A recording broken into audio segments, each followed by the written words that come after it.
रामकृष्ण हरी.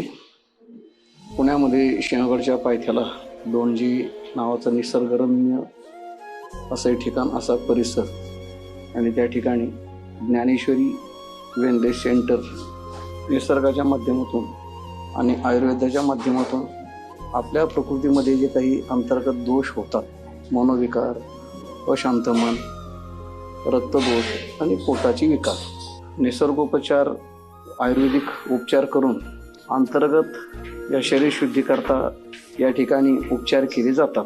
अनेक पेशंटना तसा चांगला अनुभव आलेला आहे. मी 5-6 दिवसापासून या ठिकाणी रक्तशुद्धीकरता उपचार घेत आहे. 4 महिन्यापूर्वी मला अटॅक आलेला होता. त्या रक्ताच्या गाठी हृदयाकडे, मेंदूकडे न जाता पायाकडे गेल्या, आणि मग त्याचं परीक्षण करून या ठिकाणी रक्तशुद्धीकरता 5-6 दिवसापासून उपचार आहेत. या ठिकाणचा सर्व जो उपचार करणारा डॉक्टर स्टॉफ वर्ग आहे, अत्यंत मनमिळावू पद्धतीने आणि पेशंटच्या त्या ठिकाणी चांगल्या पद्धतीने दखल घेऊन चौकशी करून शाब्दिक आधार देत, त्याचप्रमाणे आहार, ज्याला म्हणतो आपण सात्विक आहार, हा माणसाच्या मनशुद्धीकरता आणि शरीर स्वास्थ्याकरता कारणीभूत असतो.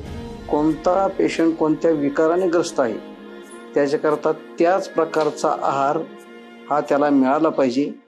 या ठिकाणच्या आहारामध्ये आणखीन एक विशेष आहे की ज्याला आपण आता सध्याचं जे अन्नधान्य, फळं, भाजीपाला रसायनमुक्त अशा पद्धतीने जो पिकवलेला असतो त्याचाच अधिकाने वापर केला जातो. 5-6 दिवसापासून जे उपचार घेतोय, मला सध्या बदल जाणवतो. भविष्यामध्ये सुद्धा वर्षातून एकदा तरी या पद्धतीने उपचार घेण्याचा निश्चय आहे.